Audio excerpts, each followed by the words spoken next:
आज हम सीखेंगे नेचर ऑफ ऑक्साइड। मतलब किसी भी एलिमेंट के ऑक्साइड एसिडिक नेचर का है, बेसिक नेचर का है या एम्फोटेरिक नेचर का है। ये हम मस्त टॉपिक आज सीखने वाले हैं। चलिएगा। राम राम भाई। देखिए, आज इस लेक्चर में हम देखेंगे नेचर ऑफ ऑक्साइड। जानेंगे कि ऑक्साइड एसिडिक नेचर का है कि बेसिक नेचर का है या फिर एम्फोटेरिक नेचर का है। ध्यान दीजिए, किसी भी एसिडिक नेचर में रोल होता है पोलराइजेशन पावर का। जैसे जैसे पोलराइजिंग पावर क्या होती है, इंक्रीज होती है, वैसे वैसे कोवलेंट करैक्टर क्या होता है, इंक्रीज। और कोवलेंट करैक्टर इंक्रीज होगा तो एसिडिक नेचर क्या हो गई, इंक्रीज होगी। तो जैसे जैसे कोवलेंट नेचर बढ़ता है वैसे वैसे एसिडिक नेचर बढ़ती है। और कोवलेंट करैक्टर कैसे कैसे बढ़ता है, जैसे जैसे 5 बढ़ेगा। तो जैसे जैसे पोलराइजिंग पावर बढ़ेगी वैसे वैसे क्या होगा, कोवलेंट करैक्टर बढ़ेगा और वैसे वैसे क्या होगा, एसिडिक नेचर बढ़ेगा। अगर हम बात करें प्रैक्टिकली की, अगर हम बात करें प्रैक्टिकली फैक्ट्स की, तो रूट फाई हमें बताएगा किसी भी ऑक्साइड की एसिडिक और बेसिक या एम्फोटेरिक नेचर को। तो अगर हम बात करें रूट फाई और नेचर, तो देखिए, अगर रूट फाई की वैल्यू 2.2 से कम है तो जो ऑक्साइड होगा वो कैसा होगा, बेसिक इन नेचर। अगर रूट फाई की वैल्यू 2.2 से लेकर 3.2 के 2 पे लाई करती है तो वो क्या कहलाएगा, एम्फोटेरिक। और अगर रूट फाई की वैल्यू 3.2 से क्या है, अधिक है, तो वो क्या कहलाएगा, एसिडिक इन नेचर। मगर ये तो क्या हुआ, प्रैक्टिकली फैक्ट हुआ। और प्रैक्टिकली फैक्ट हुआ तो अगर हमारे पास क्या है, रूट फाइव की वैल्यू हमें गिवन होगी। अगर रूट फाइव की वैल्यू हमें गिवन है तो हम बड़े आराम से बता सकते हैं कि अगर रूट फाइव की वैल्यू 2.2 है तो बेसिक नेचर का है, और 2.2 से लेकर 3.2 के बीच में है तो एम्फोटेरिक है, और 3.2 से बड़ा है किसकी वैल्यू, रूट फाइव की, तो वो क्या होगा, एसिडिक। मगर हमें रूट फाइव की वैल्यू मालूम होगी तभी तो हम ये बता सकते हैं। अगर रूट फाइव ही हमें मालूम नहीं हो तो फिर हम कैसे बताएंगे इसको। ठीक है, तो देखिए, तो फिर इसका मस्त फंडा आप जानिएगा। देखिए, अगर हम बात करें एस ब्लॉक की, बात करते हैं एस ब्लॉक एलिमेंट की, तो एस ब्लॉक के जो एलिमेंट हैं, अगर हम इसकी बात करें तो all S block oxides, S block element के जितने भी ऑक्साइड हैं आर बेसिक इन नेचर। वो सब के सब बेसिक नेचर के होंगे एक्सेप्ट बीईओ, बेरिलियम का जो ऑक्साइड है ये एम्फोटेरिक होगा। बाकी सब जितने भी एस ब्लॉक के एलिमेंट हैं वो सब के सब क्या होंगे, बेसिक इन नेचर के। हो गया एस ब्लॉक की कहानी खत्म। ठीक है, बात करें अब डी ब्लॉक एलिमेंट की, तो डी ब्लॉक, देखिए डी ब्लॉक के जो एलिमेंट है इनकी जो फाई की वैल्यू है वो वेरी करती है जैसे जैसे इनके ऑक्सीडेशन स्टेट क्या करते हैं, वेरी। जो डी ब्लॉक के एलिमेंट है इनमें वैकेंट डी ऑर्बिटल होती है जिसकी वजह से ये क्या करते हैं, वेरिएबल ऑक्सीडेशन स्टेट शो करते हैं। और वेरिएबल ऑक्सीडेशन स्टेट की वजह से इनका इफेक्टिव न्यूक्लियर चार्ज चेंज होगा जिसकी वजह से पोलराइजिंग पावर क्या होगी, चेंज। और पोलराइजिंग पावर अगर चेंज होगी तो क्या होगा, नेचर भी क्या हो जाएगी, चेंज। तो किस तरीके से वेरी करते हैं तो ध्यान रखेंगे। तो जो डी ब्लॉक के एलिमेंट है अगर इनकी ऑक्सीडेशन स्टेट +1 +2 +3, अगर +1 से लेकर +3 की ऑक्सीडेशन स्टेट का कोई भी डी ब्लॉक एलिमेंट का ऑक्साइड है तो वो क्या होगा, बेसिक इन नेचर का। अगर हम बात करें +4, अगर +4 ऑक्सीडेशन स्टेट का है तो क्या होगा, एम्फोटेरिक। और अगर +6 +5 +6 +7 और +8 तो क्या होगा, एसिडिक। तो बहुत सिंपल सी बात हुई, अगर किसी भी डी ब्लॉक एलिमेंट का जो ऑक्साइड है अगर उसकी ऑक्सीडेशन नंबर +1 से लेकर +3 तक है तो वो क्या कहलाएगा, बेसिक नेचर का। और अगर +4 है तो क्या कहलाएगा, एम्फोटेरिक नेचर का। और +5 से लेकर +8 तक है तो क्या कहलाएगा, एसिडिक नेचर का। मगर ध्यान दीजिए क्या होगा, अगर हम बात करें +4 का क्या है, एम्फोटेरिक। इसमें ध्यान रखना है ये 3 एक्सेप्शनल है, एक तो Zn+2, एक Cr+3 और एक V+5। इन ये क्या होगा, +4 के जो ऑक्साइड है वो एम्फोटेरिक होंगे, मगर Zn+2 का भी क्या होगा, ये जो ऑक्साइड होगा कैसा होगा, एम्फोटेरिक। और क्रोमियम का +3 का जो ऑक्साइड होगा वो भी कैसा होगा, एम्फोटेरिक। और वेनेडियम के जो, अगर हम बात करें वेनेडियम के जो +5 ऑक्सीजन स्टेट का जो ऑक्साइड होगा वो एम्फोटेरिक भी होगा और एसिडिक भी होगा, दोनों नेचर के होंगे। 3 इसमें क्या है, एक्सेप्शनल है, एक Zn+2 और एक Zn+3 और एक Zn+5। ये भी साथ में क्या होंगे, +4 वाले तो एम्फोटेरिक होंगे ही, साथ में Zn+2 और Cr+3 और वेनेडियम +5 वाले क्या होंगे, ये भी क्या होंगे, इनके ऑक्साइड भी क्या होंगे, एम्फोटेरिक होंगे। और वेनेडियम +5 का जो ऑक्साइड है वो एम्फोटेरिक भी होगा और एसिडिक भी होगा।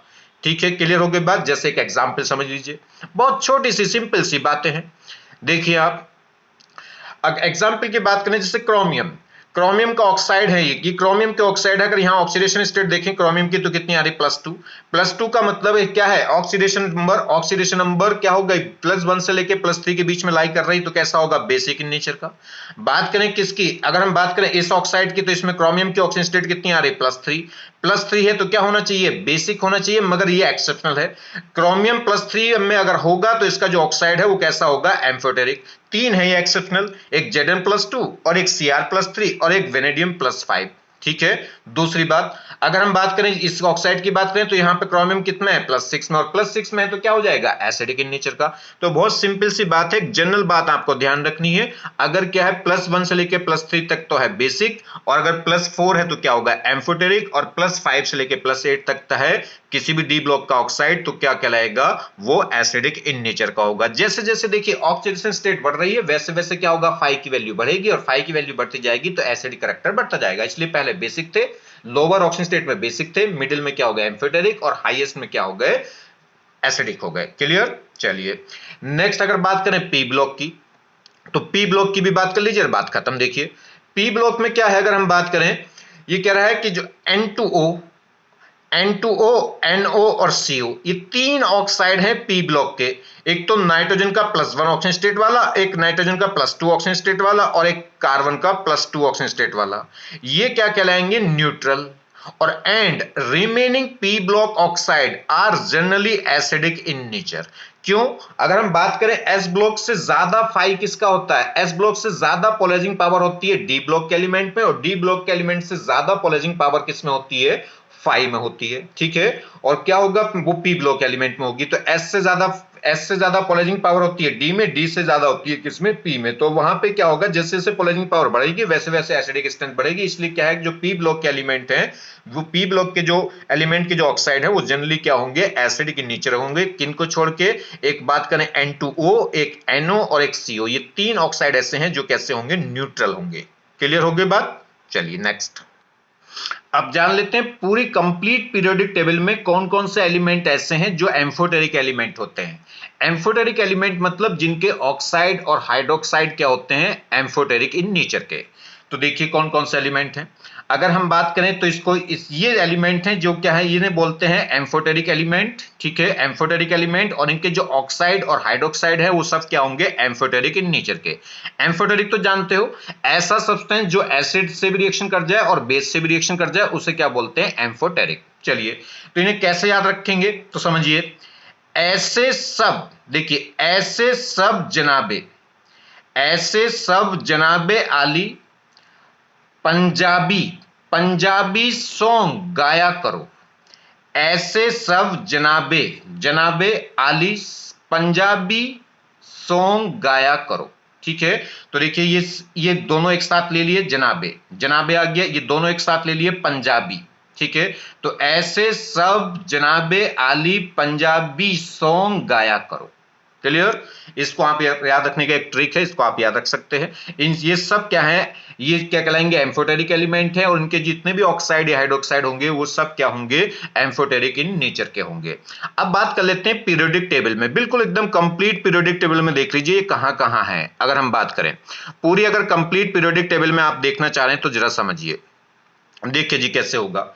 ये एस ब्लॉक एलिमेंट हो गए, ये डी ब्लॉक एलिमेंट हो गए, और ये एफ ब्लॉक एलिमेंट हो गए। अगर हम बात करें एस ब्लॉक एलिमेंट में, मैंने आपको क्या बताया था कि एस ब्लॉक एलिमेंट के जितने भी, अगर हम बात करें एलिमेंट, ऑल एलिमेंट्स, ये कह सकते हैं एस ब्लॉक के ऑल ऑक्साइड क्या होंगे, बेसिक इन नेचर के होंगे। किसको छोड़ के, वेरेलियम को। वेरेलियम का जो ऑक्साइड है वो क्या होगा, एम्फोटेरिक, बाकी सब क्या होंगे, बेसिक इन नेचर के। अच्छा, अगर हम बात करें डाउन द ग्रुप जाते हैं तो फाई की वैल्यू क्या होगी, डाउन द ग्रुप जाते हैं तो फाई क्या होता है, डिक्रीज, और फाई डिक्रीज होगा तो एसिडिक स्ट्रेंथ क्या होगी, डिक्रीज, या कह सकते हैं बेसिक स्ट्रेंथ क्या होती है, इंक्रीज होगी। चलिए बात करें पी ब्लॉक में, तो एक तो एम्फोटेरिक हो गया। पी ब्लॉक में अगर हम देखें तो पी ब्लॉक के 13 ग्रुप में अगर आप देखें तो फर्स्ट एलिमेंट को, बोरोन को छोड़ के बाकी 2 क्या होगा, एम्फोटेरिक। 14 ग्रुप की बात देखें तो लास्ट के 2 एलिमेंट क्या होगा, एम्फोटेरिक। फिर 15 ग्रुप की बात करें तो लास्ट का एक एलिमेंट छोड़ के बाकी 2 एलिमेंट क्या होगा, एम्फोटेरिक। तो ये ध्यान रखना है, 13 ग्रुप में पहला एलिमेंट छोड़ के बाकी 2 एम्फोटेरिक, 14 ग्रुप में लास्ट के 2 एम्फोटेरिक, और अगर हम बात करेंगे 15 ग्रुप में तो लास्ट का एक एलिमेंट छोड़ के ऊपर के 2 एलिमेंट क्या होगा, एम्फोटेरिक। और उसके आगे जाएंगे 15 से आगे जाएंगे 16 17, तो इनके सबके ऑक्साइड क्या होंगे, एसिडिक इन नेचर के होंगे। तो यहां देखिए अगर हमारे पास ये क्या होगा, एम्फोटेरिक, तो इससे ये एम्फोटेरिक हुए। अब क्या होगा, डाउन द ग्रुप जाने से क्या होगा, फाई की वैल्यू क्या होती है, फाई की वैल्यू क्या होती है, डिक्रीज। फाई की वैल्यू डिक्रीज होने का मतलब है कि बेसिक नेचर बढ़ेगी, एसिडिक नेचर घटेगी। तो ये एम्फोटेरिक है तो इनसे ऊपर वाले क्या हो जाएंगे, एसिडिक, और नीचे वाले क्या हो जाएंगे, बेसिक। ये एम्फोटेरिक है तो नीचे वाले बेसिक, नीचे वाला कोई बचा नहीं, तो ऊपर वाले सब क्या हो जाएंगे, एसिडिक। इससे ज्यादा एसिडिक ये, इससे ज्यादा ये एसिडिक ये। अगर ऊपर जाएंगे तो एसिडिक स्ट्रेंथ बढ़ेगी और नीचे जाते हैं तो बेसिक स्ट्रेंथ बढ़ती है। इनकी बात करें, ये एम्फोटेरिक, तो इनसे नीचे वाले क्या हो गए, बेसिक, और इनसे ऊपर वाले क्या हो गए, एसिडिक। ये सब के सब क्या होंगे, एसिडिक नेचर के होंगे। बस ध्यान रखिए ये जो लास्ट के 2 एलिमेंट तो ये क्या होते हैं, रेडियो एक्टिव होंगे, इनके तो ऑक्साइड या कुछ हम देखते ही नहीं है। ठीक है, बात कर ले डी ब्लॉक एलिमेंट की।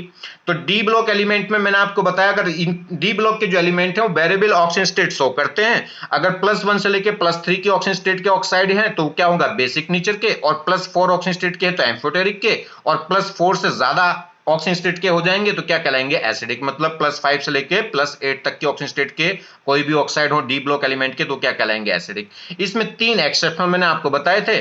क्या है, जो +4 वाले होंगे वो सबके सब एम्फोटेरिक होंगे, मगर साथ में कुछ 3 और हैं एम्फोटेरिक में। एक तो Zn+2, एक Cr+3 और एक वेनेडियम +5। इन Zn+2 का ऑक्साइड और Cr+3 का ऑक्साइड और वेनेडियम +5 का जो ऑक्साइड है ये भी एम्फोटेरिक होंगे। +4 वाले तो एम्फोटेरिक होंगे, साथ में ये भी एम्फोटेरिक होंगे। एक और खास बात बताई थी, वेनेडियम +5 का जो ऑक्साइड है वो एम्फोटेरिक भी होगा और एसिडिक भी होगा।